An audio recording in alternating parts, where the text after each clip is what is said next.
कैसे हैं आप सभी। Welcome back guys. मेरा नाम है शिखर पांडे और आज मैं आपके सामने फिर से एक बार प्रस्तुत हूँ एक नए टॉपिक के साथ। और आज जो हम डिस्कस करेंगे वो डीएलएड फोर्थ सेमेस्टर का पेपर 7 होगा। देखेंगे हम आज इसमें शांति शिक्षा के बारे में। शांति शिक्षा के कुछ टॉपिक्स, कुछ पॉइंट्स मैंने लिए हैं जिनको बहुत अच्छे से मेंशन किया है मैंने यहाँ पे, और हम बहुत अच्छे से समझेंगे उनके बारे में, उनको बहुत अच्छे से पढ़ेंगे और साथ ही साथ उन पर डीप एनालिसिस करेंगे, एग्जांपल्स भी देखेंगे और मैं बहुत कुछ आपको समझाऊंगा और बताऊंगा भी। तो ज़्यादा देर न करते हुए बढ़ते हैं अपने आज के टॉपिक की ओर। बस टॉपिक से बढ़ने से पहले इतना कहूँगा कि चैनल पर अगर आप नए हैं तो चैनल को सब्सक्राइब कर लीजिए और बेल आइकॉन को प्रेस कर दीजिए, जिससे क्या होगा कि मेरे द्वारा जो भी वीडियोस डाली जाएंगे उसका नोटिफिकेशन आपको आता रहेगा। तो बढ़ते हैं आज के वीडियो की ओर, यानी आज के टॉपिक की ओर। आज का टॉपिक जो देख सकते हैं, शांति शिक्षा एवं भारतीय जीवन मूल्य है। इसके अंदर सब टॉपिक जो होने वाले हैं जिसको हम आज पढ़ने वाले हैं इस वीडियो में, जो आज हम कवर करने वाले हैं वो क्या क्या है। पहला तो शांति शिक्षा है। शांति शिक्षा में क्या है? शांति शिक्षा की अवधारणा, यानी का मतलब उसकी अवधारणा क्या है, उसका अर्थ क्या है, उसकी परिभाषाएं किस प्रकार की दी गई हैं, इसके उद्देश्य क्या है जो सबसे महत्वपूर्ण है। और ये कई बार आपके डीएलएड में पूछा गया है। बिट और स्टेट के जितने भी एग्जाम है, सुपर टेट के एग्जाम में भी ये पूछा जाता है। शांति शिक्षा के लिए वर्तमान में क्या हो सकता है, शांति शिक्षा का पाठ्यक्रम क्या होना चाहिए, प्राथमिक स्तर पर पाठ्यक्रम क्या होना चाहिए आपके, और वहीं पे अगर आपके देखा जाए तो माध्यमिक में क्या होना चाहिए या उच्च में क्या होना चाहिए। अब शांति शिक्षा हेतु तो उपाय क्या क्या होने चाहिए।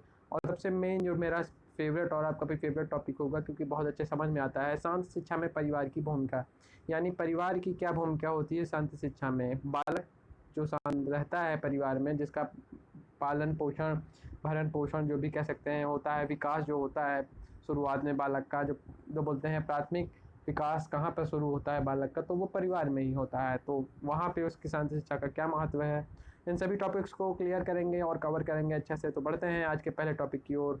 और जो हमारा पहला टॉपिक है वो आप सभी के सामने है कि शांति शिक्षा की अवधारणा। तो वर्तमान समय में शिक्षा का अत्यधिक महत्वपूर्ण मानव संसाधनों का उचित तरीके से विकास करना है। कहने का मतलब शिक्षा का अत्यधिक महत्वपूर्ण कार्य क्या है, शांति शिक्षा का अत्यधिक महत्वपूर्ण कार्य, सॉरी गाइस। तो देखते हैं आगे क्या हम बात कर रहे थे। हम बात कर रहे थे कि मानव संसाधनों का प्रयोग करना, वो भी किस प्रकार से उचित तरीके से प्रयोग करना शिक्षा का एक महत्वपूर्ण उद्देश्य है। कहने का मतलब अगर कोई बालक या को हम शिक्षित करते हैं तो इसका मेन जो होता है यही होता है कि अच्छे समाज का निर्माण हो सके, अच्छे समाज के निर्माण में वह प्रतिभागी हो सके। यही देख सकते हैं क्या लिखा हुआ, यही कारण है कि शिक्षा में अनेकों प्रकार की नई प्रवृत्तियाँ नित्य बढ़ती जा रही हैं। अब शिक्षा में अनेकों प्रकार की नई प्रवृत्तियाँ का मतलब ये है कि नए नए मेथड्स लाए जा रहे हैं, बच्चों को बेहतर ढंग से सिखाने के प्रयास किए जा रहे हैं। जो पहले रटने के आधार पर पढ़ाई रहती थी, अब वो रटने के आधार पर हटा दी गई है। अब ज़्यादा कॉन्सेप्ट पर ध्यान दिया जाता है, समझाने पर ज़्यादा ध्यान दिया जाता है। और इन प्रवृत्तियों को शीघ्रता से आत्मसात कर लेना अत्यधिक महत्वपूर्ण है। आत्मसात कर लेना यानी अपने जीवन में उतार लेना। ये टर्म मैंने आपको जब क्वेश्चन टेस्ट सीरीज कराई थी उसमें भी बताया था। आत्मसात करना और समायोजन दो टर्म होते हैं, जीन पियाजे के अनुकूलन के ये दो टर्म हैं, आत्मसातकरण और समायोजन। आत्मसातकरण का मतलब है कि किसी भी चीज़ को अपने जीवन में नित्य नित्य जीवन में उसको धीरे धीरे करके उतार लेना। समायोजन का मतलब है उसमें एडजस्ट हो जाना, खुद को उसमें ढाल लेना। तो देखते हैं क्या कहता है आगे। अतः समाज में नित्य नए परिवर्तन को देखते हुए आधुनिक प्रगतिशील कार्य करना अति आवश्यक है। आधुनिक प्रगतिशील कार्य यानी शिक्षा के रूप में अगर हम देखें, शिक्षा के क्षेत्र में ही देखें तो कई प्रकार की प्रविधियां विकसित की गई हैं, जैसे खेल विधि है, क्षेत्र भ्रमण विधि है। ये सारी विधियां भी अब छात्रों को कराई जा रही हैं, या प्रोजेक्ट विधि है। ये सारी चीज़ें भी छात्रों को कराई जा रही हैं, जिससे क्या हो रहा है, उनका मानसिक डेवलपमेंट आज बेहतर हो रहा है, उनकी रचनात्मकता यानी क्रिएटिविटी बढ़ रही है, उनकी अमूर्त चिंतन की जो थिंकिंग है, जो पावर है, जो शक्ति है, वो भी बढ़ रही है। इसी के कारण बस भारतीय शिक्षा के स्वरूप, गुणवत्ता व अस्तित्व को बनाए रखने में सफलतापूर्वक चलती रहे हैं। इसी के फलस्वरूप क्या हो रहा है कि चेंजेस भी आ रहे हैं और इसमें गुणवत्ता जो शिक्षा की वो बढ़ती जा रही है।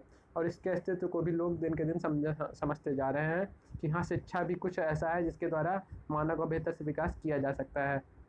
जैसे कि आप सभी जान रहे होंगे कि आने वाले कुछ टाइम में, यानी जो आपका डीएलएड नेक्स्ट जो होगा उसमें आपकी गुणवत्ता बढ़ाने के लिए ही आपका कंपटीशन रख दिया गया है, यानी अब पेपर के द्वारा डीएलएड का एडमिशन लिया जाएगा, ऐसा प्रस्ताव आया है। तो इसमें इसका भी क्या महत्व है, इसको भी आप यहीं पे समझ सकते हैं। उसका भी केवल यही महत्व है कि डीएलएड की गुणवत्ता को बढ़ावा दिया जाए। क्योंकि पहले क्या होता था कि अन्य क्षेत्रों से जब लोग थक हार जाते थे तब डीएलएड को एक विकल्प के रूप में चुनते थे, शिक्षक बनना एक विकल्प के रूप में चुनते थे। लेकिन अब क्या होगा, अब उसको विकल्प के रूप में ना चुनकर उसको एक, जैसे आप अन्य कोर्सेज़ के लिए एकदम उत्साह रहते हैं, उस तरह शिक्षक बनने के लिए भी उत्साहित रहेंगे, रुचि आपकी रहेगी, तभी आप उसको भरेंगे और करेंगे। तो देखते हैं आगे क्या है। और अगला जो हमारा टॉपिक है तो ये आपने समझा होगा। अगला टॉपिक कह रहा है, इसी परिप्रेक्ष्य में शिक्षा के क्षेत्र में नए प्रकार की शिक्षाओं को सम्मिलित किया गया है। अब इसी परिप्रेक्ष्य में नई शिक्षाओं को क्या सम्मिलित किया गया है? शांति शिक्षा को सम्मिलित किया गया, जो भी हम पढ़ रहे हैं। दूसरी क्या है? समावेशी शिक्षा। थर्ड सेमेस्टर में आपने पढ़ा होगा समावेशी शिक्षा, यानी बिना किसी भेदभाव के प्रत्येक बालक को, वह किसी भी जाति से हो, किसी भी धर्म से हो, किसी भी वर्ग से हो, किसी भी कहीं से भी आता हो, किसी भी ग्राम से हो, बिना उसके भेदभाव के हम उसको एक साथ बैठाकर पढ़ाएंगे।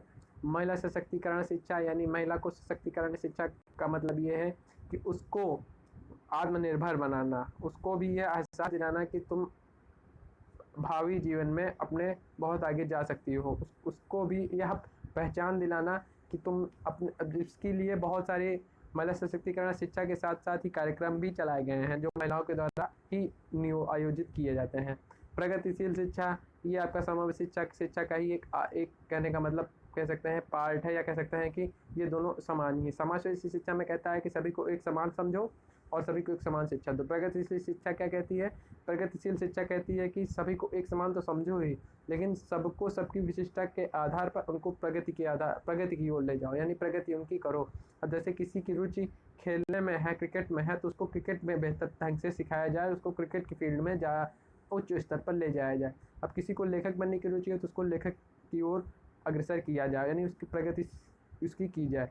प्रौढ़ शिक्षा ये है, प्रौढ़ शिक्षा के बारे में फिर टेस्ट सीरीज में मैंने बताया था कि प्रौढ़ शिक्षा में ये होता है कि जो हमारे पिछड़े हुए लोग हैं, जिनको कुछ भी पढ़ना नहीं आता है, उनको कम से कम इतनी शिक्षा दे दी जाए कि वो अपना नाम, अपना घर का नाम, अपना मोबाइल नंबर, ये सब लिख सकें और समझ सकें। कहने का मतलब कम से कम इतना उन्हें सिखा दिया जाए कि वो इन चीज़ों को बेहतर ढंग से कर सकें। अब वहीं पर एक एकीकृत शिक्षा है। एकीकृत शिक्षा में यही आता है जो मैं प्रगतिशील में बताया। प्रगतिशील में हम किसी एक गुण को या किसी एक बालक की रुचि को देखते हैं कि वो किस चीज़ में रुचि रख रहा है, उसी के आधार पर हम उसको करते हैं। एकीकृत में क्या है, जैसे मान लीजिए आपने 10 बच्चों को देखा कि 10 बच्चों को विज्ञान बहुत अच्छे समझ में आ रहा है, तो आपने उनका वर्ग बांट दिया। अब 10 बच्चों को आप अंग्रेजी बहुत अच्छे से आ रही है, तो आपने उनका वर्ग बांट दिया। जैसे मैथ में उन 10 बच्चों की रुचि बहुत ज़्यादा है, तो आपने वर्ग बांट दिया। उन 10 बच्चों को आप मैथ बहुत अच्छे से पढ़ा रहे हैं, उनको और आगे ले जाने की कोशिश कर रहे हैं। विज्ञान वालों को विज्ञान पढ़ा रहे हैं, उन्हें और आगे ले जाने की कोशिश कर रहे हैं। इंग्लिश वालों को इंग्लिश बहुत अच्छे से पढ़ा रहे हैं, उन्हें आगे ले जाने की कोशिश कर रहे हैं। तो ये भी प्रगतिशील सोच ही हुई। तो आपको ये अच्छे से समझ में आया होगा। बढ़ते हैं नेक्स्ट टॉपिक की ओर। और जो हमारा नेक्स्ट टॉपिक है वो देखिए क्या कहता है कि शांति शिक्षा के परिप्रेक्ष्य में ये टॉपिक है। मनुष्य ने पृथ्वी पर जब से अवतरण लिया है, यानी मनुष्य का जन्म जब से पृथ्वी पर हुआ है, तब से वह नई खोज की वजह से सबसे सुलभ व अनोखा प्राणी हो गया है। अब नई खोजें हो रही हैं।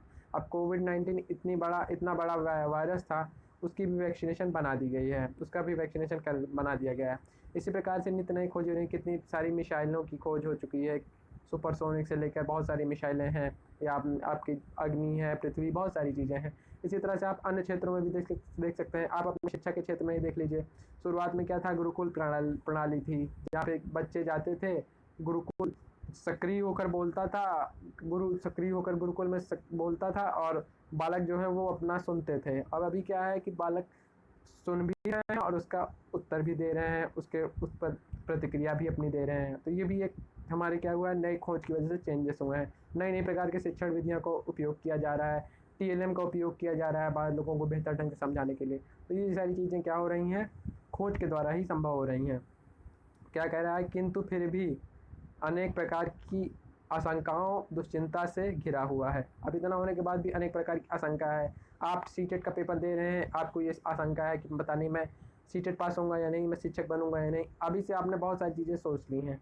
आपने उस समय अगर सीटेट को ध्यान दे लिया होता और पढ़ाई कर ली होती तो शायद ये आपको सोचना ना होता। लेकिन आशंकाएं हैं, दुश्चिंता है, हो रही है सबको, और इन्हीं की वजह से क्या हो रहा है, अशांति फैल रही है, विषाद फैल रहा है, विवाद फैल रहा है, कलह हो रहा है। फलस्वरूप कुछ समय में शांति शिक्षा की मांग बढ़ गई।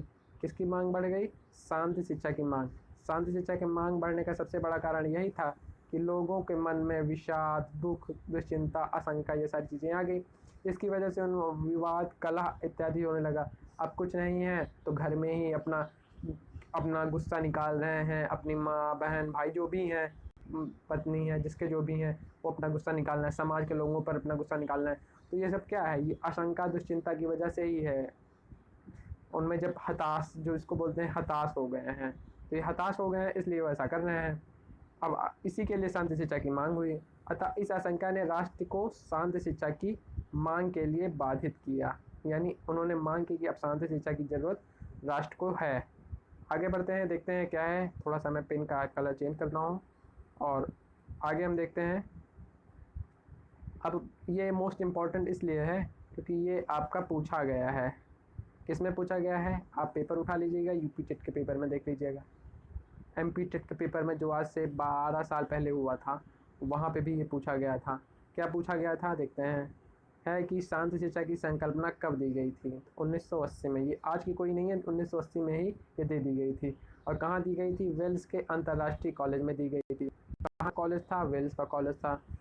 प्रस्तावित की गई। उसके बाद यूनेस्को संघ, ये एक प्रकार का संघ है, जैसे यूनेस्को हो गया, यूएनओ हो गया, और आपका यूनिसेफ है ही पूरे विश्व में, और आपका इसी तरह WHO एक हेल्थ ऑर्गेनाइजेशन है, इसी तरह का एक संघ है। इसे आगे बढ़ाया 1980 से, इसे क्या क्या आगे बढ़ाया। अब यहाँ पे एक प्रश्न ही पहला ये उठता है कि सबसे पहले इसकी शुरुआत कहाँ हुई? 1980 में हुई। और कहाँ पे हुई? वेल्स के अंतर्राष्ट्रीय कॉलेज में हुई। इसको आगे बढ़ाने का कार्य किसने किया? इसको आगे बढ़ाने का कार्य यूनेस्को संघ ने किया। किस वर्ष में किया? 2000 में किया। शांति संस्कृत का अंतर्राष्ट्रीय वर्ष घोषित किया गया। शांति संस्कृत का अंतर्राष्ट्रीय वर्ष कब घोषित किया गया? तो शांति संस्कृत का जो वर्ष है ये 2000 में घोषित किया गया। कब घोषित किया गया? 2000 में घोषित किया गया। आप देख सकते हैं, इसको मैं थोड़ा सा बता दूं, ये अंडरलाइन करके, शांति संस्कृत का अंतर्राष्ट्रीय वर्ष घोषित किया गया। संकल्पना कब की गई? 1980 में वेल्स के अंतर्राष्ट्रीय कॉलेज में। फिर क्या कह रहा है? यूनेस्को संघ ने क्या किया? आगे बढ़ाया 2000 में। तो आई होप आपको याद भी हो गया होगा। बढ़ते हैं इसी के साथ नेक्स्ट पे और देखते हैं नेक्स्ट स्लाइड में क्या है सीखने को। हमारा नेक्स्ट स्लाइड में सीखने को आप देख सकते हैं क्या है? शांति शिक्षा का अर्थ एवं परिभाषा। यानी शांति शिक्षा का अर्थ क्या है और उसकी परिभाषा क्या है। शांति शिक्षा दो शब्दों से मिलकर बना है। किससे किससे मिलकर बना है? शांति प्लस शिक्षा। शिक्षा हम सभी जानते हैं, शांति का मतलब समझते हैं। शांति का अर्थ, शांति से तात्पर्य एक ऐसी स्थिति से है जिसमें मानव व्यवहार विशिष्ट हो जाता है। विशिष्ट का मतलब है सामान्य से विशिष्ट की ओर हो जाता है। क्या कह रहा है? इससे मानव की मूल प्रवृत्ति भी कहा जाता है। इसको मानव की मूल प्रवृत्ति भी कहा जाता है। यानी इसके जैसे संवेग होते हैं, जो इंद्रियां हैं, वो बिल्कुल एक सामान्य स्थिति में आ जाती हैं, वो विशिष्टता की ओर चला जाता है। कहने का मतलब बिल्कुल समान, अर्थात एक ऐसी दशा जिसमें मानव बिना किसी प्रकार की आवश्यकता। अब विशिष्टता का मतलब आप ये भी कह सकते हैं कि जो लोग हर प्रकार की शौकत कर लेते हैं, या जो आपने महात्मा लोगों को देखा होगा, वो इस प्रकार के लोग होते हैं। और मनुष्य भी इस प्रकार का एक समय में आकर हो जाता है, जब उसकी उम्र कई सारे बुजुर्गों में आपने देखा होगा 70 से 80 साल या कम उम्र में ही जो लोग अपने आप को संतुष्ट रख सकते हैं, संतोषी जिनको बोलते हैं, वो ऐसा होते हैं। वो अपनी आवश्यकताओं को अपनी आवश्यकताओं को पूर्ण करने की कोशिश करते हैं जितना वो कर सकते हैं। ज़्यादा वो परेशान नहीं होते हैं, उसके लिए ज़्यादा न दूसरों को परेशान करते हैं। ऐसी अवस्था जिसमें मानो किसी प्रकार की आवश्यकता व किसी प्रकार के विद्रोह। अब आपको जैसे मान लीजिए बच्चे हैं, अब उनको मान लीजिए छोटे छोटे बच्चे हैं, ऐसा ट्रेंड चल रहा है कि मोबाइल अगर ना दो तो रोने लगते हैं, मोबाइल अगर ना दो तो रोने लगते हैं, चिल्लाने लगते हैं, खाना नहीं खाएंगे, ये नहीं करेंगे, वो नहीं करेंगे। अब इनकी क्या ये आवश्यकता है? नहीं है। इनकी आवश्यकता हमने बना दी है। तो ये आशंका अब यहीं से, असंतुष्टि यहीं से उत्पन्न हो रही है, ये आगे चल के बढ़ती जाएगी। ठीक है। अब इन सबसे मुक्त करने के लिए शांति शिक्षा की सबसे बहुत ही ज़्यादा ज़रूरत है। अब शांति शिक्षा की ज़रूरत है। अब इससे आप क्या करेंगे? अब आप इससे ये करेंगे कि मोबाइल आप उसको नहीं देंगे। मोबाइल नहीं देंगे तो कुछ टाइम तो वो अपना समय जो है बाहर निकालेगा, और कुछ समय बाद, क्योंकि बालक है अभी, वो आचरण से वो भी आपके सुधर सकता है, अभी उसमें सुधार आ सकता है। सुधार का मतलब है कि वो जैसे देखता है वैसे सीखता है। अब उसको आप नहीं देंगे तो ऐसे नहीं सुधरेगा। बल्कि आप उसके सामने भी फ़ोन का इस्तेमाल मत करिए, प्रयोग मत करिए। बालक अनुकरण के द्वारा सीखता है, आप सभी जानते होंगे। छोटे बच्चे हैं, क्या होता है, अपने माता पिता को देख रहे हैं, दिन भर वो उसी फ़ोन में लगे हुए हैं। ये पूरे विश्व की बात बता रहा हूँ, और ये सर्वे में पाया गया है कि बालक की जो प्रवृत्ति है, जो फ़ोन के प्रति आकर्षण बढ़ रहा है, इंटरनेट के प्रति आकर्षण बढ़ रहा है, ये इन्हीं सब की देन है। इसीलिए उनमें असंतुष्टि बढ़ेगी, असंतुष्टि बढ़ेगी तो क्रोध की भावना जाहिर सी बात है आएगी, चिड़चिड़ापन आएगा, जो भी मैंने पीछे बताया वो सारी चीज़ें आएंगी। तो यही सारी चीज़ें हैं। आप तो आगे बढ़ते हैं, देखते हैं आगे क्या है हमारा। और आगे जो हमारा अन्य शब्दों में हम इसको समझ सकते हैं, शांति एक प्रकार की मन की स्थिति है। जो मैंने बताया कि शांति एक प्रकार की क्या है, मन की स्थिति है, जहाँ पे सभी प्रकार के संवेगों से, आवश्यकताओं से इंसान दूर हो जाता है। उसके मन में कुछ भी नहीं रहता है, वो बिल्कुल शांत स्वभाव से बैठता है। जैसे मेडिटेशन करते हैं आप लोग, अगर मेडिटेशन करते होंगे तो मेडिटेशन टाइम में क्या होता है, ये बोला जाता है कि भाई जो भी तुम्हारा कार्य हो, जब आप किसी के पास जाएंगे, जो आपका ट्रेनर अगर आपने कभी देखा हो तो अब उसके पास जाएंगे तो वो बोलेगा कि जितने भी तुम्हारे महत्वपूर्ण कार्य हैं, जितना जो भी है वो कर लो। माइंड में जब मेडिटेशन करना तो कुछ मत रखना, यानी मन की एक ऐसी स्थिति हो जाती है जहाँ पे माइंड आपका कहीं जाता ही नहीं है। और इसीलिए बोलते हैं कि स्टार्टिंग में जो बिगनर होते हैं वो 1 से 2 मिनट ही वो कर पाते हैं, क्योंकि उनका माइंड एक जगह पे स्थिर रह ही नहीं पाता। उसका उनका जो हमारा मन होता है ये मचलता रहता है। कहने का मतलब, एक कथन भी कहा गया है कि यहाँ से दिल्ली जाने में आपको समय लगेगा, लेकिन एक मन है वो यहाँ से दिल्ली क्या, पूरे विश्व में तुरंत जाके तुरंत आ भी सकता है। अगर आपने मन में सोच लिया कि हम दिल्ली पहुँच गए और दिल्ली में यहाँ ये खाया, वो खाया, ये किया, वो किया, और तुरंत वापस आ गए, तो ये आपका मन है। एक प्रश्न भी है कि हवा से भी तेज कौन चलता है, मन चलता है। हवा से भी तेज, पवन से भी तेज कौन चलता है, मन चलता है। आपने अगर क्लास 4th-5th की बुक में पढ़ा भी होगा कि युधिष्ठिर थे, वो गए थे तो उनके साथ 5 भाई गए थे, पानी भरने जाते हैं तो उनके पिता रहते हैं धर्मराज, वो चारों भाई को बेहोश कर देते हैं, उनसे प्रश्न पूछते हैं, वो सब उल्टा पुल्टा जवाब दे डालते हैं, उनसे युद्ध करते हैं। युधिष्ठिर से जब ये प्रश्न पूछते हैं कि हवा से भी तेज कौन है, तो वो बोलते हैं हमारा मन, जो चंचल होता है, जो एक बिल्कुल क्षण मात्रिक समय में ही कहीं भी आ और जा सकता है, वह वहीं भी विचरण कर सकता है। तो देखते हैं आगे क्या है इसमें। कह रहा है कि शांति को समरसता, पारस्परिक समाज, अंतर्वैयक्तिक तथा सांप्रदायिक विवादों में बिना हिंसा के समाधान के रूप में व्यक्त कर सकते हैं। अब शांति के साथ अगर आप किसी से बात करेंगे तो वो आपकी बातों को समझेगा, मानेगा और उस पर अमल भी करेगा, व उस पर कार्य भी करेगा। आप अपने माता पिता से शांति के साथ किसी चीज़ को भी जब भी बोलेंगे तो वो आपके सामने हो सकता है कि उस पर प्रतिक्रिया ज़्यादा ना करें, पर वो उस ज़रूरत को, उस आवश्यकता को समझेंगे। उनको लगेगा कि मेरा बेटा जो कह रहा है या मेरी बेटी जो कह रही है, ये इसकी आवश्यकता होगी इसलिए ये कह रहा है, अन्यथा ये कभी ना बोलता। अब वहीं पर लोग फ़ोन के लिए या किसी अन्य चीज़ के लिए लड़ाई झगड़ा मारपीट करने लगते हैं। इससे क्या होता है, पिताजी से ही झगड़ रहे हैं, इससे क्या होता है, इससे आप में सबसे पहली बात तो वो चीज़ मिलने के चांसेस जो हैं वो ख़त्म हो जाएंगे। दूसरा, आपका व्यवहार ख़राब हो जाएगा, आपका जो व्यक्तित्व है वो दिन के दिन और ख़राब होता जाएगा। और सबसे बड़ी चीज़ ये होता है, आपका व्यक्तित्व खराब होगा ही, परिवार के लोग भी आपसे बात करना बंद कर देंगे। परिवार में भी आपकी जो छवि होगी वो ख़राब हो जाएगी। परिवार में जब छवि खराब हो जाएगी तो पास पड़ोस में छवि खराब हो जाएगी। पास पड़ोस में जब छवि खराब हो जाएगी तो समाज में छवि खराब हो जाएगी। और जब समाज में छवि खराब हो जाती है इंसान की, तो इंसान क्या हो जाता है, कुंठा की भावना से ग्रस्त हो जाता है। फिर वो विद्रोह की भावना उसके अंदर आ जाती है, फिर वो फालतू की चीज़ें करने लगता है। और ऐसे लोग क्या हो जाते हैं, समाज के विद्रोही हो जाते हैं, धीरे धीरे वो राष्ट्र के विद्रोही भी हो सकते हैं। आतंकवाद वगैरह जो भी चीज़ें हैं, इन्हीं का रूप एक माना जाता है। यहीं से निकलते हैं। जो बोलते हैं कि आतंकवाद कहाँ से निकलना है, समाज से निकलना है, तो यही कारण होता है। तो यहाँ कहने का मतलब मेरा ये है कि शांति एक ऐसी चीज़ है, शांति शिक्षा की आवश्यकता इसलिए पड़ी राष्ट्र को। आगे देखते हैं क्या बोलता है। आगे जो हमारा फिर से है शांति। अब शांति हमने देख लिया क्या है, अब हम देखते हैं शिक्षा का अर्थ क्या है। तो इसके लिए मैं चूज़ करता हूँ रेड कलर और इसको थोड़ा डार्क करता हूँ। तो शिक्षा का अर्थ, शिक्षा संस्कृत भाषा के शिक्ष धातु से ली गई है। किस धातु से ली गई है, शिक्ष धातु से ली गई है, जिसका अर्थ सीखना, सिखाना या ग्रहण करना। अब जैसे मैं सिखा रहा हूँ आपको, आप सीख रहे हैं, मैं बोल रहा हूँ, आप ग्रहण कर रहे हैं, ठीक है। तो ये हो गया आपका शिक्षा। अब विद्या शब्द यहीं पे आप देख लीजिए, विद्या जिसको आप इस तरह भी लिख देते हैं, है ना। तो विद्या शब्द की उत्पत्ति विद्य धातु से हुई है, जिसका अर्थ है जानना या जानने वाला। अब जैसे मैं जिस चीज़ को जान रहा हूँ वो आपको पढ़ा रहा हूँ और आप उसको जान रहे हैं, जानने का मतलब आप उसको समझ रहे हैं। अब आगे देखते हैं शांति शिक्षा का अर्थ। अब हम दोनों मिला के देखते हैं, शांति और अलग हमने देख लिया, शिक्षा अलग देख लिया, अब दोनों को मिला के देखते हैं। शांति शिक्षा से ऐसी शिक्षा से है जिसके द्वारा व्यक्ति के भीतर की शांति की सहज प्रवृत्ति को, उसकी मूल प्रवृत्ति को, सहज प्रवृत्ति मतलब मूल प्रवृत्ति, जितने मूल संवेग है वो विकसित करके बाहर की ओर प्रकट किया जाता है। अब उस किसी के अंदर मान लीजिए रुचियां हैं, बहुत सारी चीज़ें हैं, आवश्यकता है, या मूल समय में मान लीजिए आपके अंदर कला है, अच्छी चित्र बनाने की अच्छी कला है। अब वो प्रवृत्ति आपके अंदर है और थोड़ा बहुत आप प्रदर्शन करते हैं।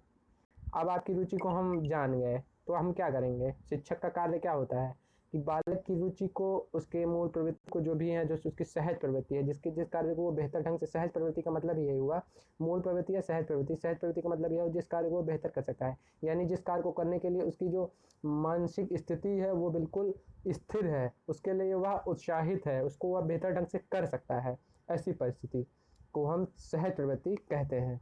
तो सहज प्रवृत्ति को विकसित करके बाहर की ओर प्रकट किया जाता है, जिससे वो बाहर की ओर जब प्रकट इसलिए किया जाता है कि अब आप चित्रकारिता की ओर और उत्साही होंगे और आपको रुचि भी आएगी और धीरे धीरे चलकर आप उसकी ओर आगे बढ़ेंगे। मान लीजिए आप शुरू में बेहतर चित्रकारिता कर रहे हैं, अब आपकी जब ये प्रतिभा को बाहर लाया गया, आपको 4 लोगों ने वाह वाह का जब बोला या आपको प्रोत्साहन मिला, पुरस्कार मिला, तो इससे क्या हुआ, आपके अंदर जो है रुचि बढ़ी उस चीज़ के लिए और आपने उस कार्य को और बेहतर ढंग से करना शुरू कर दिया। इससे आप क्या होगा, आपकी रुचि बढ़ गई है, तो इससे होगा ये कि आप बेहतर ढंग से कला करेंगे, कला चित्रकारिता करेंगे और समाज में आप प्रतिभागी होंगे, समाज के में आपका मान मर्यादा प्रतिष्ठा भी बढ़ेगी, साथ में आपके आर्थिक जो चीज़ें हैं वो भी बढ़ेंगी और प्रतिष्ठा भी आपकी बढ़ती जाएगी और आप फेमस भी हो जाएंगे, जिसको इंग्लिश में बोल सकते हैं। तो अब यहाँ पे एक स्टेटमेंट दिया गया है वॉरेन टेकर के अनुसार, देखते हैं इन्होंने क्या कहा है।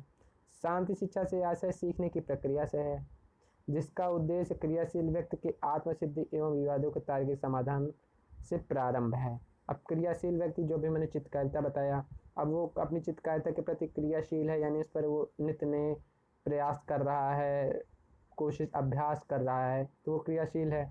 आत्मसिद्धि को प्राप्त करना चाहता है, यानी वो नाम प्रतिष्ठा मान मर्यादा ये सब प्राप्त करना चाह रहा है, लोगों के बीच प्रशंसा प्राप्त करना चाह रहा है। अब वहीं है विवादों के तार्किक समाधान। अब विवाद का मतलब ये हुआ कि मान लीजिए विवाद हो गया, अब विवाद का मतलब क्या हुआ, उसके मन में विषाद आ गया कि मेरी चित्रकारिता की प्रशंसा नहीं हो रही है, मेरी चित्रकारिता मेरे अंदर ही दबी हुई है, मैं उसको बाहर नहीं कर पा रहा हूँ, या मैं चित्रकार बेहतर नहीं बन पा रहा हूँ। तो उसका तार्किक समाधान क्या होगा, उसका तार्किक समाधान ये होगा कि लोग उसको, जब उसके जो शिक्षक होंगे उसको समझाएंगे कि तुम चित्रकारिता बेहतर ढंग इससे भी बेहतर कर सकते हो, इसके लिए बस तुम्हें लगन की और मेहनत की ज़रूरत है, लगन और मेहनत की ज़रूरत है। साथ साथ मैं तुम्हें कुछ प्रोत्साहन के रूप में कुछ चीज़ें भी प्रदान कराऊंगा जिससे तुम और बेहतर कर सकोगे। मैं तुम्हें बेहतर ब्रश प्रदान कराऊंगा, व बेहतर शिक्षक उसके लिए, तुम्हारी चित्रकला के लिए मैं बेहतर शिक्षक की व्यवस्था कराऊंगा जिससे तुम उसमें आगे बढ़ोगे। प्रोत्साहन या इन सब चीज़ों से, इसको हम बोलते हैं तार्किक समाधान, यानी जो समाधान किया जा रहा है वो तर्क के आधार पर किया जा रहा है, ऐसे हवा में नहीं बोला जा रहा है, तर्क लगा के बोला जा रहा है कि अगर तुम्हारी चित्रकारिता में ये कमी है तो इस कमी को दूर करने के लिए क्या किया जा सकता है। ब्रश की कमी है तो ब्रश लाया जाएगा, शिक्षक की कमी है तो शिक्षक को लाया जाएगा। ये आपका तार्किक समाधान हो गया और ये हो गया इनका स्टेटमेंट। तो बढ़ते हैं हम आगे और देखते हैं कि हमारा अगला टॉपिक क्या है। और इसी पे जो अगला टॉपिक है, सब टॉपिक जो हमने देखा था शांति शिक्षा के उद्देश्य। अब थोड़ा सा कलर चेंज करूँगा और लूँगा इस बार ब्लू और इसको थोड़ा सा छोटा करूँगा। शांति शिक्षा, अब इसको पढ़ने से पहले यहाँ देखिए क्या लिखा है। शांति शिक्षा विरोधी शिक्षा है। क्या है? युद्ध विरोधी शिक्षा है। शांति शिक्षा एक ऐसी शिक्षा है जो मन की शांति एवं स्वतंत्रता का पाठ पढ़ाती है। आपने महाभारत देखा होगा, ये मैंने ऊपर जानबूझकर लिखा है क्योंकि मैं इसको फोकस कर सकूं। महाभारत देखा होगा, महाभारत में आपके श्री कृष्ण जी थे, चक्र वाले सुदर्शनधारी थे, सुदर्शनधारी उनको बोलते हैं। वो जब युद्ध के पहले शांति दूत बनकर गए थे कौरवों के पास, तो उन्होंने क्या कहा था कि उन्होंने 5 गांव वगैरह जो भी था अपना मांगे थे। तो उनका क्या था कि वो युद्ध विरोधी के भाव से नहीं गए थे, यानी युद्ध के विरोध में थे, वो युद्ध नहीं करना चाहते थे, इसलिए वो शांति का संदेश लेकर गए थे। तो बिल्कुल आप समझ सकते हैं युद्ध विरोधी शिक्षा शांति शिक्षा को हम बोल सकते हैं। अभी 2 लोगों के बीच लड़ाई होती रहे और पहला खूब तेजी चिल्लाता रहे, खूब तेजी चिल्लाता रहे, दूसरा वहीं पर मौन हो जाए। हो सकता है उसको उल्टा सीधा लोग बोलेंगे कि अरे ये डरता है ये वो, लेकिन अगर वो वहीं पर 2 मिनट के लिए मौन हो जाए तो अगला जो है वो 2 मिनट तक चिल्लाएगा और 2 मिनट बाद वो अपने आप ही शांत हो जाएगा। इस बात को आप कभी भी आजमा के देख लीजिएगा। अब शांति शिक्षा के उद्देश्य क्या है, डॉक्टर पी.वी. नहर के अनुसार हम देखते हैं।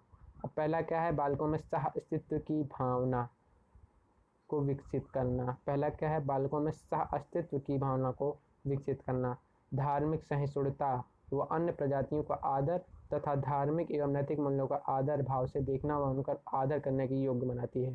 कहने का मतलब अगर शांति शिक्षा का उद्देश्य यही है कि जो जितने भी प्रकार के हमारे धर्म हैं या जाति है, इन सब के प्रति या जितनी भी प्रजातियां हैं इन सब के प्रति उसका आदर हो, सत्कार हो, सम्मान हो। कहने का मतलब कि उसके मन में ऊंच नीच का भेदभाव ना हो।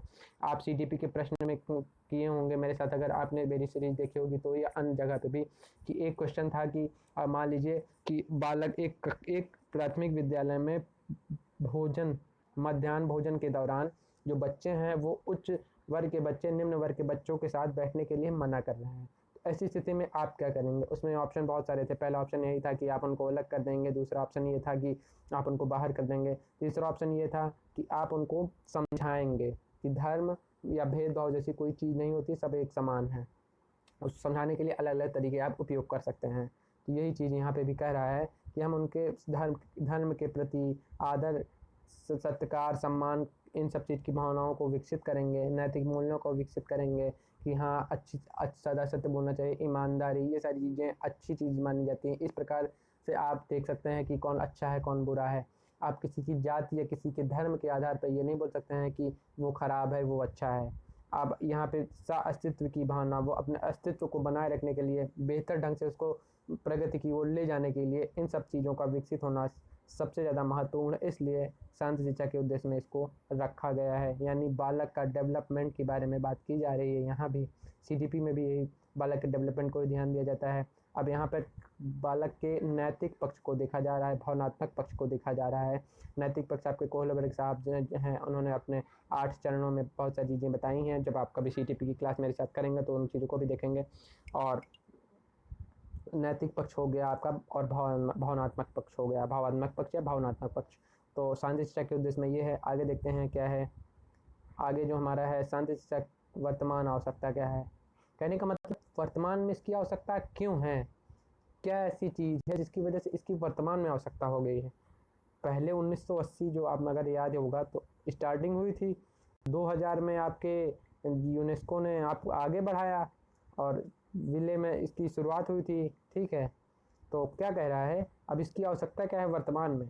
वर्तमान में बालकों को ऐसी शिक्षा देने की आवश्यकता है जिसके द्वारा उसमें आतंकवाद, ये मैंने स्टार्टिंग में बताया था कि जब बालक के अंदर, व्यक्ति के अंदर किसी प्रकार की विद्रोह की भावना या ईर्ष्या की भावना, ये सारी चीज़ें कब आती हैं, तो यही यहाँ पे दे रहा है, विद्रोह, द्वेष जैसी भावनाओं में घटनाओं के प्रति नकारात्मक दृष्टिकोण विकसित हो। अब यहाँ पे इसको समझिएगा, ये आपको निगेटिव ना लग जाए। आतंकवाद अच्छी चीज़ नहीं है, ईर्ष्या अच्छी चीज़ नहीं है। किसी से ईर्ष्या करना, द्वेष की भावना रखना, ये सारी भावनाएं क्या हैं, अच्छी नहीं है। क्या कह रहा है, इन घटनाओं के प्रति नकारात्मक दृष्टिकोण। अब इन घटनाओं के प्रति नकारात्मक दृष्टिकोण अच्छी चीज़ है। क्यों? क्योंकि आप इन चीज़ों से नकारात्मक दृष्टिकोण जब आपका रहेगा, आप जानेंगे कि ये बुराई करना, दूसरों से ईर्ष्या करना, ये गलत बात है। तो गलत का मतलब क्या हुआ, नकारात्मक है। यहाँ पे सकारात्मक नहीं, नकारात्मक सही है, आप ये ध्यान दीजिएगा। नकारात्मक दृष्टिकोण का मतलब यही है कि बालक का नकारात्मक दृष्टिकोण हो जाएगा। वो समझेगा कि किसी से भेदभाव करना या किसी से झूठ बोलना, किसी की बुराई करना या किसी से ईर्ष्या करना, द्वेष करना, जितने भी प्रकार की घटनाएं हैं, इन घटनाओं के प्रति उसका नकारात्मक दृष्टिकोण हो जाएगा। उनको ये कहेगा ये गलत है। और अगर ऐसी दृष्टिकोण बालक में आप विकसित कर लेते हैं तो किसी और को देखेगा, जैसे आपके घर परिवार में कोई अगर है और वो बुराई कर रहा है, मान लीजिए किसी की बुराई कर रहा है, पास पड़ोस में ही है, तो बोलेगा कि ये गलत बात है। वो खुद बोलेगा ये गलत बात है, ये गंदी बात है, या बोलेगा ये अंकल गंदे हैं या वो आंटी गंदी हैं, क्योंकि वो दूसरों की बुराई करती हैं या दूसरों की बारे में वैसा बोलती हैं, या वो बेईमानी करती हैं, ईमानदार नहीं है।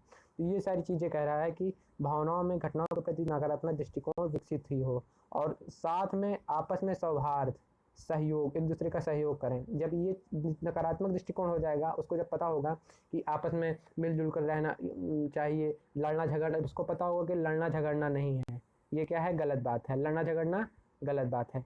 जब लड़ना झगड़ना गलत बात है उसको पता हो जाएगा तो वो अपने आप सहयोग की भावना से रहने लगेगा, भाईचारे के साथ रहने लगेगा, किसी भी प्रकार का कोई भी प्रकार का भेद विभेद नहीं होगा, ना भी किसी प्रकार के धर्म के प्रति विभेद होगा, न जाति के प्रति विभेद होगा, न किसी व्यक्ति के प्रति विभेद होगा, या अंतर करेगा वो। और ऐसे गुण क्या कहलाएंगे, सकारात्मक गुण विकसित होंगे। ये क्या है, सकारात्मक है। अच्छाई आपकी यहाँ पे सिंपल शब्दों में अच्छाई सकारात्मक हो जाएगी, और जो हमारी बुराई है वो नकारात्मक हो जाएगी, और हो नहीं जाएगी, ये होती ही है, ये होती। आपके राम क्या थे, सकारात्मक थे, रावण क्या थे, नकारात्मक थे, इसलिए रावण की हार हुई, रावण अधर्मी था, ऐसा बोलते हैं, ऐसा है भी। और राम क्या थे, ये धर्म की स्थापना के लिए थे। तो ये क्या हो गए, पॉजिटिव, ऐसे याद कर सकते हैं। और ये क्या हो गया, निगेटिव। बढ़ते हैं इसी से आगे, और आगे देखते हैं क्या है।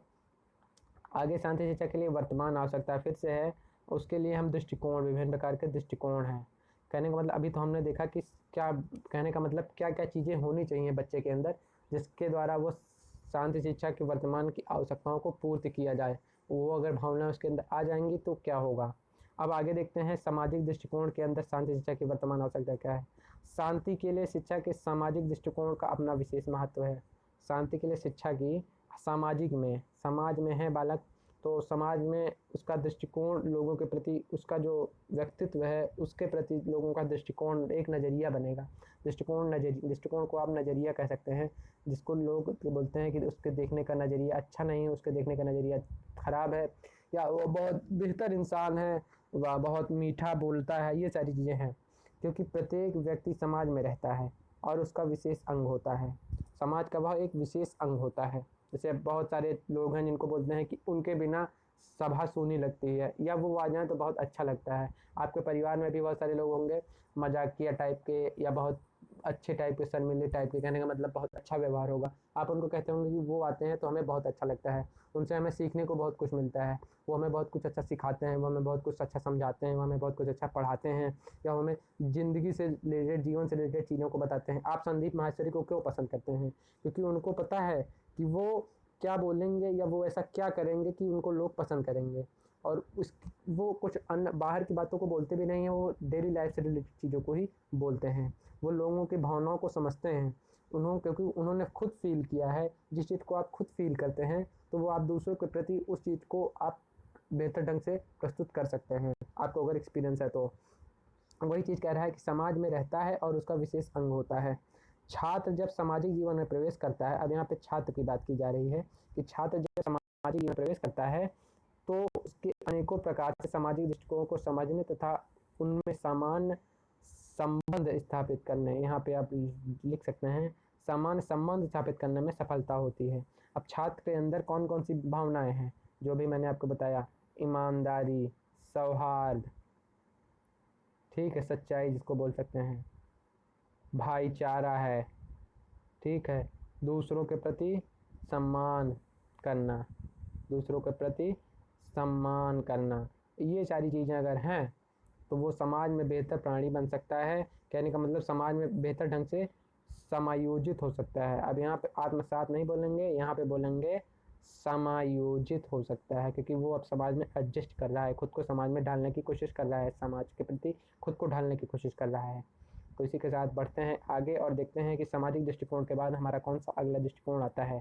सामाजिक दृष्टिकोण के बाद व्यक्तिगत दृष्टिकोण आ गया, यानी बालक का खुद का दृष्टिकोण कैसा होना चाहिए। तो सामाजिक दृष्टिकोण के साथ साथ वैश्विक स्तर पर भी शांति के लिए शिक्षा की बहुत आवश्यकता है। अब वैश्विक स्तर पर मतलब कि समाज के साथ साथ आप समाज में तो अच्छा कर ही रहे हैं, विश्व में भी आप बेहतर करें, इसके लिए भी शांति शिक्षा की आवश्यकता है। क्योंकि व्यक्ति दृष्टिकोण के द्वारा ज्ञात होता है कि छात्र कितना सक्रिय है। अब व्यक्ति दृष्टिकोण के द्वारा क्या ज्ञात होता है कि छात्र कितना सक्रिय है या सजग है, या शांति शिक्षा के प्रति उसका आवश्यकता रुचि शिक्षा में है या भी नहीं। कहने का मतलब आप बालक को कुछ सिखा रहे हैं, मान लीजिए आपने बालक को ए से लेके यह तक सिखाया, अलग अलग चित्रों के माध्यम से अलग अलग एप्पल के चित्र बनाए, चार्ट दिखाए, प्रोजेक्टर दिखाया, आपने अलग अलग चित्रों, क्योंकि बालकों को चित्रों के माध्यम से बेहतर ढंग से समझ में आता है, क्योंकि उनकी जो थिंकिंग होती है मूर्त चीज़ों पर बहुत ज़्यादा होती है, जो जो एज बताई गई है प्राथमिक विद्यालय के बच्चों की, ठीक है। तो उसके अनुसार अगर आप उनको ये सिखाते हैं तो उसमें उनकी रुचि है या नहीं। अब रुचि का मतलब ये है कि आपने अगर बेहतर ढंग से आप उनको ये चित्र बना के सिखा रहे हैं तो विशेष जाहिर सी बात है उनकी रुचि होगी। अब रुचि के अलावा उनके दिमाग में कुछ अगर और चल रहा है कि घर पे ये है, घर पे वो है, मुझे घर पे जाना है तो ये करना है, वो करना है, तो आप कितना भी अच्छे से सिखाइए वो नहीं सीखेंगे। तो इसके लिए पहले क्या होता है, जो कहते हैं माहौल बनाना चाहिए। पहले आपको बालक के जो उसका सक्रियता है वो बढ़ाने के लिए वो क्या करना होगा, उसके ध्यान को अपने कक्षा की ओर केंद्रित करना होगा। किसको केंद्रित करना होगा, ध्यान को केंद्रित करना होगा। उसके लिए आपको एक्टिविटी करानी होगी, बालक से ही एक्टिविटी पहले करानी होगी। जैसे आपने फ्लैश कार्ड दे दिए और बोल दिया कि इस पर इसका चित्र बनाओ, या आपने कुछ कागज़ की गत्ते दे दी और बोला इसका एप्पल का शेप बनाकर दो। आपने कुछ उसके एप्पल के शेप दे दिए और बोले कि इसी को देख देख के काट के बना के दिखाओ, तो उसमें उसकी रुचि बढ़ेगी और सक्रियता भी बढ़ जाएगी। अब आप उसको कुछ भी दिखाएंगे, कुछ भी समझाएंगे तो बेहतर ढंग से समझेगा। अब तीसरा क्या है, पर्यावरण दृष्टिकोण। पर्यावरण दृष्टिकोण क्या कहता है, प्रकृति ने मनुष्य को अनमोल वस्तुएं, पदार्थ व संसाधन प्रदान किए हैं और यह मनुष्य के जीवन में अति उपयोगी है।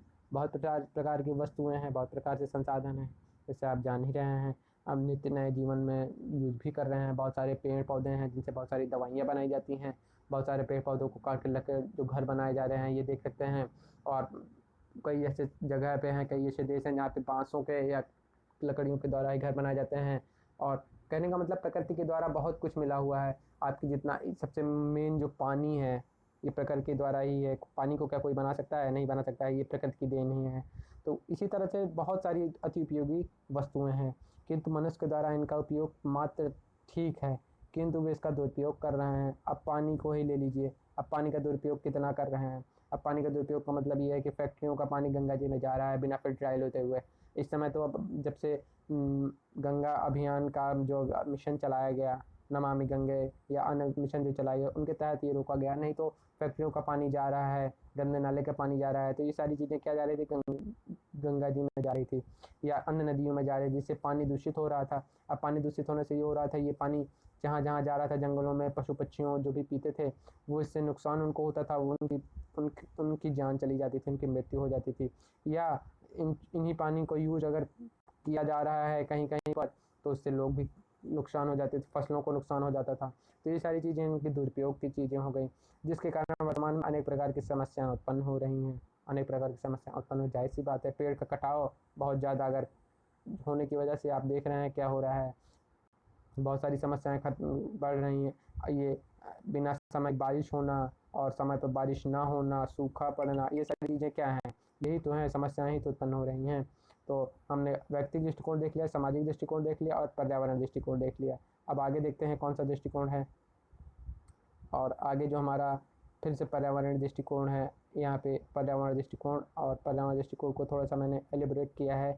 अब पर्यावरण दृष्टिकोण को और बेहतर ढंग से समझने के लिए आप देख सकते हैं प्रत्येक देश का राज्य हो, शहर हो, मोहल्ला, गाँव हो, या अलग अलग जितने भी प्रकार के आपके छोटे छोटे गाँव हैं उनको, जिसको लेकर काफ़ी विभेद भी है कि वो गाँव के बच्चे हैं और वो शहर के बच्चे हैं, इस तरह के विभेद भी पाए जाते हैं। वो गाँव के लोग हैं वो शहर के लोग हैं, इस प्रकार के विभेद पाए जाते हैं। मैं विभेद की बात कर नहीं रहा हूँ, विभेद देखे जाते हैं। इसके लिए नित नए अभियान और नए तरीके अपनाए जा रहे हैं। सर्व शिक्षा अभियान वगैरह है, सब पढ़ें सब बढ़ें जैसे हैं। अब जैसे पिछड़े बालकों को पढ़ने का पहले कोई अधिकार जैसे था ही नहीं। अधिकार का मतलब है कि वो अपने आप को निम्न स्तर का ही समझते थे। उसके लिए सर्व शिक्षा अभियान या सब पढ़ें जैसे कार्यक्रम की शुरुआत की गई। सर्व शिक्षा अभियान 2006 में जो आपका चलाया गया था। अब इसी सब चीज़ों को देखते हुए नए नए चीज़ें अपनाई जा रही, नई नई चीज़ें खोजी जा रही हैं। जैसे महिलाओं को सशक्तिकरण के लिए, महिलाओं को आगे आने के लिए बहुत सारे मिशन चलाए गए जो आपने भी पीछे भी पढ़े। तो यही सारी चीज़ें पर्यावरण दृष्टिकोण के अंतर्गत ये भी आ जाती हैं। अब वैश्विक दृष्टिकोण में हम देखते हैं क्या है, प्रकृति की कोई भी वस्तु हो, क्या हो, प्रकृति की कोई भी वस्तु हो। अब मान लीजिए कि ये हमारा राज्य है, इसी तरह से 27-28 जितने भी राज्य हैं, 28 राज्य हैं, ठीक है। अब इन राज्यों में अलग अलग प्रकार के लोग रह रहे हैं, अलग अलग प्रकार के गांव हैं, ठीक है। तो अब ये हमारे समूह में हैं, मान लीजिए ये 4 समूह हैं।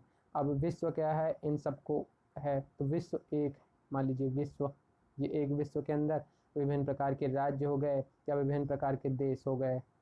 वर्ल्ड की बात जो की जाती है, WHO वर्ल्ड हेल्थ ऑर्गेनाइजर है, वो किसी एक देश की नहीं है, वो पूरे वर्ल्ड की हेल्थ ऑर्गेनाइजेशन है। ठीक है, उसी तरह से कह रहा है कि हमारे विश्व में प्रकृति की कोई भी वस्तु हो, मनुष्य हो या अन्य जीव हो, अब चाहे मनुष्य हो या चाहे कोई भी जीव हो जो जंगल में रहता हो, कोई भी जीव हो, सब में व्यक्ति ये पहनता है, थोड़ा सा रॉन्ग है, इसको आप करेक्ट कर लीजिएगा। सब में व्यक्ति विशेष है, विशिष्ट है, ये बोल सकते हैं, क्योंकि जानवर वो नहीं कर सकते जो मनुष्य कर सकता है। फिर भी वह विचारों में, नज़रियों में, वह पहनावों में, बोलचाल की भाषा में, रहन सहन के आधार पर अन्य व्यक्तियों के से एक दूसरे से अलग है। अन्य व्यक्तियों, अभिनेताओं नहीं है, अन्य व्यक्तियों अभिव्यक्तियों से है। टाइपिंग मिस्टेक थोड़ी सी हो गई है। अन्य व्यक्तियों में अभिव्यक्तियों से अलग है। अब जैसे राजस्थान का पहनावा दूसरा है, पूरे विश्व की बात अगर देख रहे हैं तो राजस्थान का पहनावा दूसरा है, आपके उत्तर प्रदेश का दूसरा है। आप उत्तर प्रदेश की बात करने का मतलब आप इंडिया की बात कर लीजिए, विश्व को छोड़िए। अभी इंडिया की बात अगर हम करते हैं तो राजस्थान, अब इंडिया के अंदर ही इतने प्रकार के लोग रहते हैं कि ये राजस्थान में जाएंगे दूसरा पहनावा, दूसरा खाना पीना मिलेगा, उत्तर प्रदेश में जाएंगे दूसरा मिलेगा, मध्य प्रदेश में जाएंगे दूसरा मिलेगा, उत्तरांचल में जाएंगे दूसरा मिलेगा, उत्तराखंड में जाएंगे दूसरा मिलेगा, आपके इधर जाएंगे, आप हिमाचल प्रदेश में जाएंगे तो आपको दूसरा मिलेगा। इसी तरह से आप अलग अलग राज्यों में जाएंगे तो अलग अलग प्रकार के लोग मिलेंगे, अलग अलग प्रकार के व्यक्तित्व के लोग मिलेंगे, अलग अलग प्रकार की चीज़ें मिलेंगी। इसी तरह से आप अमेरिका चले जाइए, वहाँ की भाषा, वहाँ का कल्चर, वहाँ की चीज़ें सब अलग हैं। और इंडिया का कल्चर, इंडिया की सोच, इंडिया के तरीके, इंडिया के लोग सब अलग हैं, सोच में सारी चीज़ों में अलग हैं। अब अच्छा से इन सब चीज़ों को हटा दिए, जितनी भी विभिन्नता हटा दिया जाए तो क्या होगा, मनुष्य ही तो हैं। अमेरिका के लोग भी मनुष्य हैं और इंडिया के लोग भी मनुष्य हैं। तो वही चीज़ यहाँ पे कह रहा है में अगर देखा जाए तो प्रकृति की कोई भी वस्तु हो, वैसे मानव ही है। मानव शुरू में क्या आया था, मानव शुरू में कुछ भी लेकर नहीं आया था, ना कपड़े थे ना कुछ, यहाँ तक कि कपड़े, तन पे कपड़े भी नहीं थे, ये सब निजात किया गया, बनाया गया। तो इसलिए मनुष्य को यहाँ पे जो व्यक्ति पहनता है, ये भी सही है कि जब व्यक्ति पहनता है और फिर भी वह विचारों नज़रियों में, वह पहनावे में, बोलचाल की भाषा में, रहन सहन के आधार पर अन्य व्यक्तियों व अभिवृत्तियों के कारण एक दूसरे से अलग है। ठीक है, तो जैसा मैंने आपको बेहतर ढंग से समझा दिया कि मानव है या कोई भी जीव है वो क्यों अलग है। अब आगे बढ़ते हैं और आगे देखते हैं क्या है। लोकतंत्र के प्रति दृष्टिकोण देखते हैं। छात्र को लोकतंत्र की शिक्षा वर्तमान समय में उचित ढंग से प्रदान करना बहुत आवश्यक है। इसकी बढ़ती अराजकता, सजग न होने की वजह से लोगों में लोकतंत्र के प्रति मोहभंग हो जा रहा है, उनका विश्वास उठता जा रहा है। अब लोकतंत्र के प्रति उनका अच्छा दृष्टिकोण बनाए रखना बहुत ही ज़्यादा ज़रूरी है कि लोकतंत्र का मतलब ये है कि उनको भी पता होना चाहिए कि गणतंत्र देश है ये हमारा, सबको यहाँ पर स्वतंत्रता है अपने मन के, कहने का मतलब ये हमारा गणतंत्र राज्य है, तो यहाँ पर प्रत्येक नागरिक का लोकतांत्रिक अपना एक अधिकार है, जिसको बोलते हैं लोकतांत्रिक अधिकार, हमारा जो मूल अधिकार भी बोल सकते हैं, या आपके जो भी हैं पॉलिटी, अगर आप पढ़ते होंगे तो बेहतर ढंग से जानते होंगे, मेरे साथ जब पढ़ेंगे तो हम देखेंगे मूल संविधान में जो दिए गए हैं। तो क्या कह रहा है, लोकतंत्र में समस्त नागरिकों को उनके मानवीय व मान्य अधिकारों, जो अधिकार बोलते हैं, को प्राप्त करने का पूर्ण अधिकार है, और साथ ही उन अधिकारों के उत्तरदायित्व को समझना भी आवश्यक है। अब बालकों में पूर्ण अधिकार है, जैसे मान लीजिए उनको, बालकों को ये पता है कि स्वतंत्रता हमको मिली है, ठीक है, हम कहीं भी स्वतंत्रता से आ जा सकते हैं, लेकिन उसका वो गलत फ़ायदा ना उठाएं कि स्वतंत्रता है तो वो कुछ भी उल्टा सीधा कर रहे हैं, समाज के प्रति निगेटिव में जाके कार्यों को कर रहे हैं, या माता पिता के प्रति निगेटिव में जाके कार्यों को कर रहे हैं, गलत दिशा में वो कार्यों को कर रहे हैं। उनको उत्तरदायित्व को भी पता होना चाहिए, उनको अपनी सीमा का भी पता होना चाहिए कि वो कब किस चीज़ आचरण को करेंगे तो वो अच्छे कहलाएंगे, और किस आचरण को कहेंगे तो वो गंदे कहलाएंगे। जैसे छोटे बच्चे होते हैं, उनको अगर आप है कोई चीज़ है, अगर उसको आप छी छी करके यह बोल दीजिए गंदा है, इसको मत टच करो, तो वो उसको नहीं टच करेगा, और फिर उसका यही ये कॉन्सेप्ट माइंड में सेट हो जाएगा, फिर वो उस की तरह की कोई भी चीज़ देखेगा तो बोलेगा ये गंदा है। तो यही चीज़ है कि बालकों में स्टार्टिंग से इन चीज़ों के प्रति अगर दृष्टिकोण उनका अच्छा रखा जाता है, उनका नज़रिया अच्छा रखा जाता है, तो वो बेहतर ढंग से आपके आगे अच्छा, जो कह सकते हैं, रिजल्ट देंगे। तो आगे देखते हैं क्या है लोकतंत्र के बाद। अब शांति शिक्षा का पाठ्यक्रम क्या होना चाहिए। शांति शिक्षा का पाठ्यक्रम की बात की जाए तो शांति के लिए पाठ्यक्रम में किसी अन्य विषय को सम्मिलित करने का कोई प्रस्ताव नहीं है।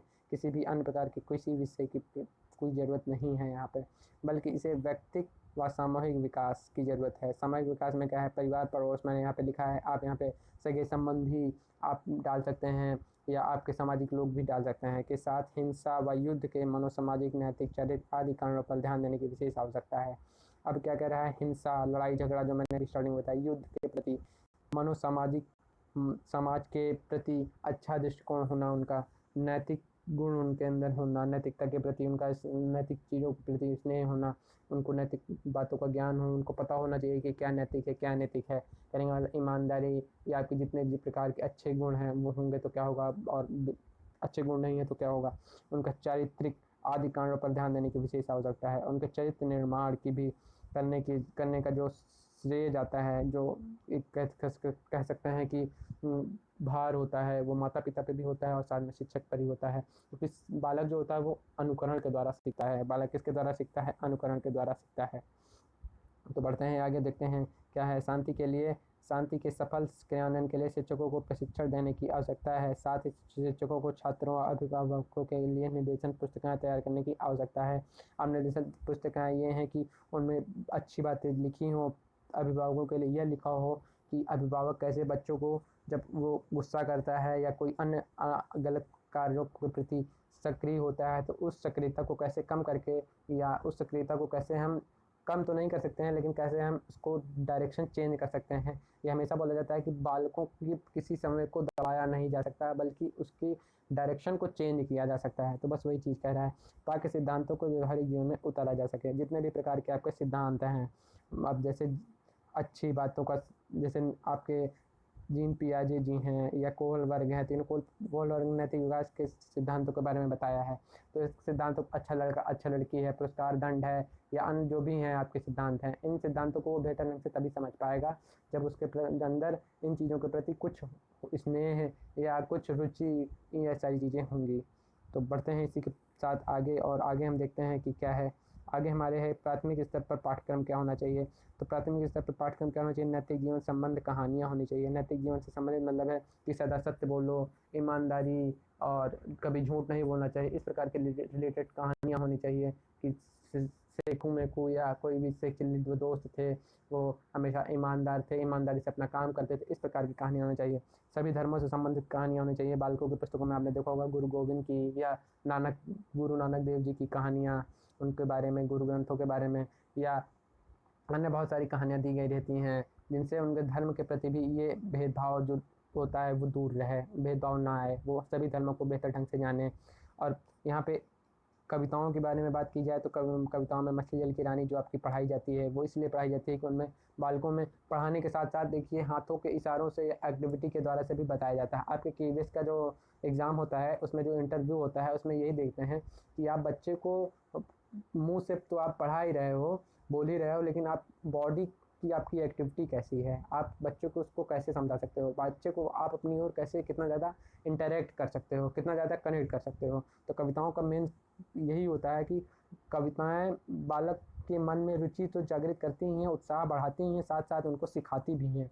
अब जैसे बहुत सारी कविताएं हैं, बहुत सारी कविताएं, जैसे एक कौवा प्यासा था वाली कविता आपने सुनी होगी, घड़े में थोड़ा पानी था। उसमें क्या था, कौवे ने डाला कंकड़, अब कौवा उठा के कंकड़ डाल रहा है और पानी ऊपर आ रहा है। तो इससे हमको क्या सीख मिल रही है कि अगर हम किसी भी कार्य को या किसी भी मुश्किल में पड़ते हैं तो उसमें हम परेशान ना हो, उसमें हम अपने विवेक से, बुद्धि से काम लें और आसपास देखें, हमारा हल होगा, उस समस्या का हल आसपास ही होगा। और उस हल को खोजने के लिए हम थोड़ी सी बस बुद्धि का प्रयोग करें और अपनी थोड़ी सी क्रिएटिविटी करें, लगाएं, तो हमें वो समस्या का भी हल मिल जाएगा। तो कविताएं हमें ये सिखाती हैं। जूनियर स्तर पर पाठ्यक्रम क्या है, जूनियर स्तर पर महापुरुषों का जीवन परिचय देना चाहिए। विश्व शांति स्थापना का प्रयास किया था जिसे महात्मा गांधी। अब महात्मा गांधी की जीवनी के बारे में देखिए बहुत जगह पढ़ाया जाता है। वर्धा योजना जो आपके महात्मा गांधी के ऊपर ही है। तो महात्मा गांधी से होगा कि वो चीज़ों को समझेंगे, देखेंगे, पढ़ेंगे तो समझेंगे, समझेंगे तो वो देखेंगे, और देखेंगे तो वो सीखेंगे। अब आपके गौतम बुद्ध जी हैं, इन्होंने भी आपकी शांति शिक्षा के लिए बहुत अच्छी चीज़ें बताई थी। विवेकानंद जी आपके सबसे ज़्यादा महत्वपूर्ण हैं और सब आप लोकप्रिय भी हैं लोगों के प्रति, युवाओं की पसंद हैं विवेकानंद जी, क्योंकि इनके विचार ही ऐसे थे कि ये युवाओं को और युवाओं के साथ साथ प्राणों को, सभी को मतलब कि बेहतर रूप से पसंद आते हैं, क्योंकि इन्होंने बुद्धि, विवेक और अपनी सक्रियता सबके बारे में बताया हुआ है। हाई स्कूल स्तर पर पाठ्यक्रम क्या होना चाहिए, हाई स्कूल स्तर पर पाठ्यक्रम को अगर देखा जाए तो हाई स्कूल पर स्तर पर अब उनको ये सारी चीज़ें पता हो गई हैं कि विवेकानंद जी कौन है या कहानियाँ क्या हैं, कहानी से क्या मिल रहा है। अब हाई स्कूल स्तर पर उनको ये बताना है कि शांति का अर्थ क्या है, शांति को क्यों करना चाहिए, शांति स्थापना की आवश्यकता क्यों है, उसके महत्व को जानना चाहिए, उसके महत्व को आप समझाएंगे तो उनमें उसके प्रति जागरूकता, उस चीज़ के प्रति रुचि आएगी कि हाँ, हम शांति को अगर अच्छे से समझ लेंगे तो हमारे जीवन में जितनी भी मुश्किलें आएंगी हम उसको समस्या को हल बेहतर ढंग से कर पाएंगे। समाज में शांति स्थापना का अर्थ क्या है वो इसको अच्छे से समझेंगे तो वो उसको समाज में उपयोग करेंगे। आगे देखते हैं क्या है। आगे कहता है कि शांति स्थापना की आवश्यकता एवं महत्व के बारे में। समाज में शांति स्थापना का अर्थ जीवन में शांति हेतु उपाय, जीवन में शांति बनाने हेतु उस व्यक्ति विशेष का बहुत योगदान रहता है, लेकिन उस व्यक्ति के व्यक्तित्व का विकास किस तरह हो रहा है जिससे वह सुख शांति बनाने में योगदान दे सके अत्यधिक महत्वपूर्ण है। जैसे कोई व्यक्ति है, अब उसके अंदर मान लीजिए सौहार्द या अच्छी भावनाएं हैं ही नहीं, नैतिक गुण उसमें है ही नहीं, तो वो जब खुद में है वो गुण नहीं है तो वो दूसरों में वो गुण क्या देगा या दूसरों को क्या प्रदान करेगा। एक शिक्षक के पास अगर खुद अच्छा ज्ञान नहीं है तो वो अपने विद्यार्थियों को क्या अच्छा पढ़ाएगा। तो वही चीज़ यहाँ पे कह रहा है। और आगे बढ़ते हैं तो आगे क्या कहता है, कुछ महत्वपूर्ण नियम है। पहला नियम क्या है, उचित समाजीकरण का नियम है। दूसरा क्या है, उचित शिक्षा तंत्र होना चाहिए। अब उचित समाजीकरण होना चाहिए, बच्चे का समाजीकरण बेहतर होगा जब कब होगा, जब क्लास में आपका जो बच्चा है वो समावेशी शिक्षा का एक अपनाया जाएगा। समावेशी शिक्षा का मतलब है किसी को ऊंच नीच के भय भेदभाव से नहीं देखा जाएगा, तो इससे बालक में समाजीकरण का अच्छा होगा। समाजीकरण में परिवार की भूमिका भी बहुत अच्छी कहने का मतलब बहुत मुख्य होती है। अब उचित शिक्षा तंत्र होना चाहिए। उचित शिक्षा तंत्र का मतलब है कि शिक्षक और छात्र के बीच का जो सिस्टम चल रहा है, पढ़ाने का जो तरीका है वो बेहतर होना चाहिए। उपयुक्त पाठ्यक्रम होना चाहिए, अच्छी शिक्षण विधियों का प्रयोग होना चाहिए। पाठ्यक्रम जो है वो भी उचित होना चाहिए। आप पता लगा कक्षा 1 का बालक है और कक्षा 8 के पाठ्यक्रम को रोक दिया गया है तो वो भी उसके लिए सही होना चाहिए। पाठ सहगामी क्रियाएं होनी चाहिए जो शिक्षण सामग्री होती है। सामाजिक अध्ययन पर बल देना चाहिए। सामाजिक अध्ययन पर बल का मतलब ये है कि सामाजिक अध्ययन विषय पर बल नहीं, बल्कि समाज के प्रति उसको समाज के प्रति अच्छे ढंग से पढ़ाया जाए, उस पर बल दिया जाए कि नहीं सामाजिकता क्या होती है, अच्छे गुण क्या होते हैं, नैतिकता क्या होती है। केवल रट्टू भाषा किताब उसको ना पढ़ाई जाए, उसको अच्छे अच्छे गुणों के बारे में, अच्छी अच्छी चीज़ों के बारे में बताया जाए। नैतिकता क्या होती है, ईमानदारी क्या होती है, सत्य क्या होता है, ये सारी चीज़ें बताई जाए और उचित सामाजिक ढांचा उसे बनाने में उससे मदद होगी। अब उचित सामाजिक ढांचा क्या है, ढांचा का मतलब है कंस्ट्रक्शन, आप इंग्लिश में कह सकते हैं, यानी सामाजिकता का निर्माण करने में। जब बालक ही तो जो बच्चे होते हैं, जैसे आप हैं, तो हम आप जब बेहतर होंगे, बेहतर व्यक्तित्व होगा तभी तो एक बेहतर समाज का निर्माण करेंगे। तो वही चीज़ है सामाजिक ढांचा का निर्माण करने में। आगे क्या है, आगे जो आपका टॉपिक है वो शांति शिक्षा में परिवार की भूमिका के बारे में है। माता पिता को बालकों को शांति शिक्षा पर आधारित कहानियाँ सुनानी चाहिए। अब साथ ही माता पिता को आपस में प्रेम पूर्वक व्यवहार करना चाहिए, कितना मोस्ट इम्पॉर्टेंट है। अब माता पिता मान लीजिए कहानियाँ सुना रहे हैं और आपस में ही कट्टम कुट्टम हो रहा है। कट्टम कुट्टम का अर्थ है कि आपस में ही लड़ाई झगड़े इत्यादि चीज़ें वो कर रहे हैं, तो इससे क्या होगा, बालक को आप कितनी भी कहानियाँ सुनाइए वो जैसा देखेगा वैसा करेगा, क्योंकि बालक क्या होता है, बालक क्या करता है, अनुकरण के द्वारा सीखता है। ये मैंने कई बार बता दिया कि बालक क्या है, हमारा अनुकरण के द्वारा सीखता है। तो बालक में आपस में प्रेम पूर्वक व्यवहार करता है, चाहे क्योंकि बालक अनुकरण के द्वारा सीखता है। ये आपका यूपीटेट का और सीटेट का बहुत मोस्ट इंपॉर्टेंट क्वेश्चन है, अनुकरण, और इसलिए मैं हर क्लास में आपको बेहतर ढंग से बताने की कोशिश कर रहा हूँ अलग अलग जगहों पर। अनुकरण के द्वारा बालक सीखता है। अब आपके भाई बहन हैं, वो आपस में प्रेम से नहीं रह रहे हैं, भाई बहन है प्रेम से नहीं रह रहे हैं, उनका छोटा भाई है, मान लीजिए एक भाई एक बहन है और छोटा एक भाई है। अब छोटा भाई है, दोनों भाई बहनों को हमेशा लड़ते झगड़ते देख रहा है, तो वो जो देखेगा वही करेगा, वो सीखेगा, और वो सीखेगा तो वो भी आगे चल के, अब भाई बहन से तो नहीं लड़ पाएगा क्योंकि भाई बहन उसके बहुत बड़े हैं, उससे आगे चल के बहुत बड़े हो जाएंगे, लेकिन वो अन्य लोगों के साथ यही चीज़ें करेगा। इसलिए बोला जाता है कि आपस में प्रेम पूर्वक व्यवहार करना, प्रेम से रहना। तो उम्मीद करता हूँ कि आपको मैंने बेहतर ढंग से शांति शिक्षा के बारे में जितने भी मैंने टॉपिक लिए तो समझाए होंगे। और इसी के साथ मैं बस इतनी रिक्वेस्ट करूँगा कि मेरे चैनल को आप सब्सक्राइब कर लीजिए। सब्सक्राइबर बिल्कुल भी नहीं है और मुझे इसका कोई प्रॉब्लम नहीं है, लेकिन क्या होता है कि एक शिक्षक को जब सब्सक्राइबर या शिक्षक को कुछ, जैसे आप लोगों को प्रोत्साहन के रूप में, पुरस्कार के रूप में बहुत सारी चीज़ें दी जाती हैं, इसी तरह एक शिक्षक जो होता है उसको प्रोत्साहन के रूप में बच्चों के द्वारा, अगर सब्सक्राइबर नहीं, अगर आप नीचे थैंक यू भी लिखते हैं या आप बताते हैं टीचिंग स्टाइल के बारे में या आप इम्प्रूवमेंट के बारे में, कहने का मतलब कुछ भी टिप्पणी करते हैं, कुछ भी अच्छा बोलते हैं, कुछ भी बोलते हैं, तो उससे उसका उत्साह बढ़ता है, वो बेहतर ढंग से और पढ़ाता है। मैं पढ़ा तो रहा ही हूँ बेहतर ढंग से, लेकिन उससे और वो बेहतर ढंग से पढ़ाने की, सिखाने की कोशिश करता है। तो इसी के साथ मैं इजाज़त चाहूँगा, मिलते हैं हम नेक्स्ट टॉपिक में।